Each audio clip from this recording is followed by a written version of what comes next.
Hi, third grade. Today for art, we're going to be making some fingerprint bug jars. And I thought it would be easier this time if I showed you the final project so you have an idea of where we're headed.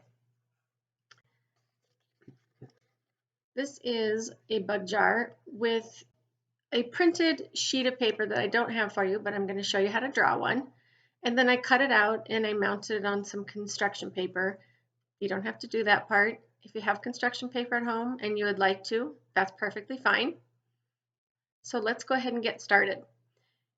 You will need a piece of computer paper and some markers. Watercolor markers are the best instead of permanent. And if you have a thin Sharpie marker like this, not a regular ballpoint pen will work just fine.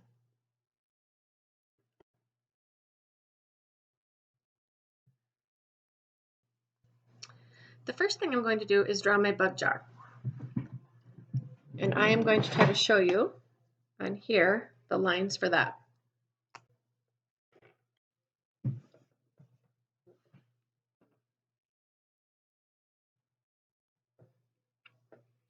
I'm kind of near the top of my white paper.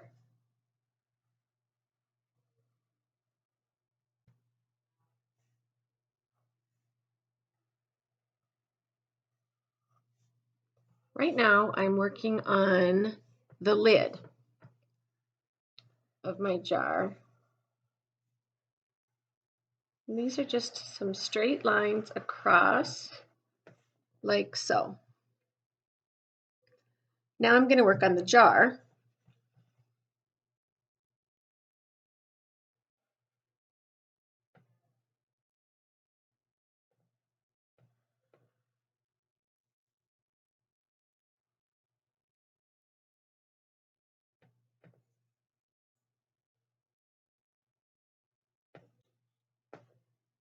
And bring that around like so.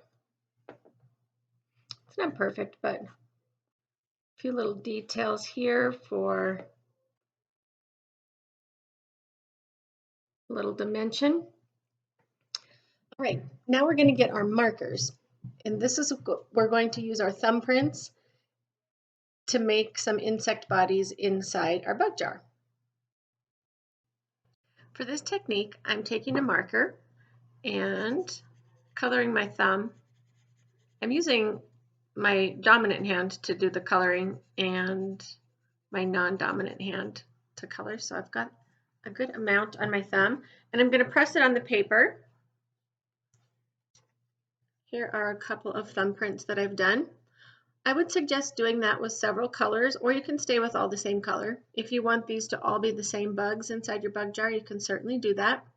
If you don't want to draw on your thumb, you can just make oval shapes with your markers or even crayons.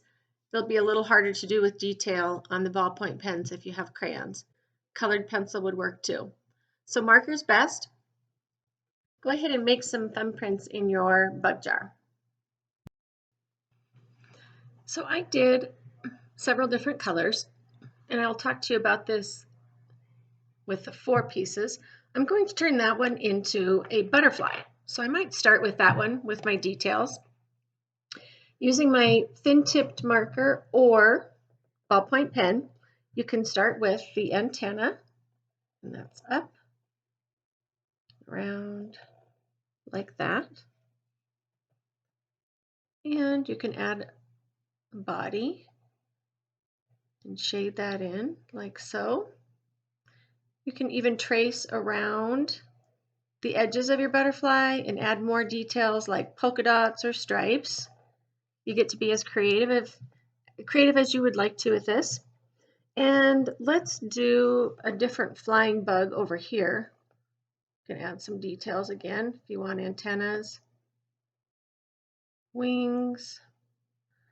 Insects are symmetrical, right? So both sides are matching. If you were to fold this insect in half, the wing would fit on top of the other side. How about some bees? We'll do some stripes It needs a little stinger.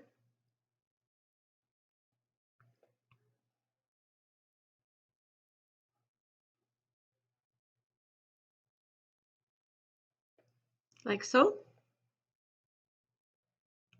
I'm going to hold up some other fingerprint bugs for you to look at, and then you can spend a little time just getting as creative as you would like to with these. These fingerprint bugs, and it's probably backwards on your screen, I'm not sure.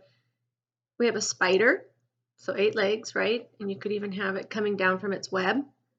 Here's a beetle, a roly-poly. Here's a caterpillar, an ant, a couple of different styles of a bumblebee, a dragonfly, some other flying bugs. But I would encourage you to play around with it. You can do as many different things as you would like to. After you have your bug jar filled, and you can add bugs to the outside of your jar also, go ahead and cut it out. You can mount that onto a colored sheet of paper, piece of cardstock. You could make more than one bug jar. Have fun.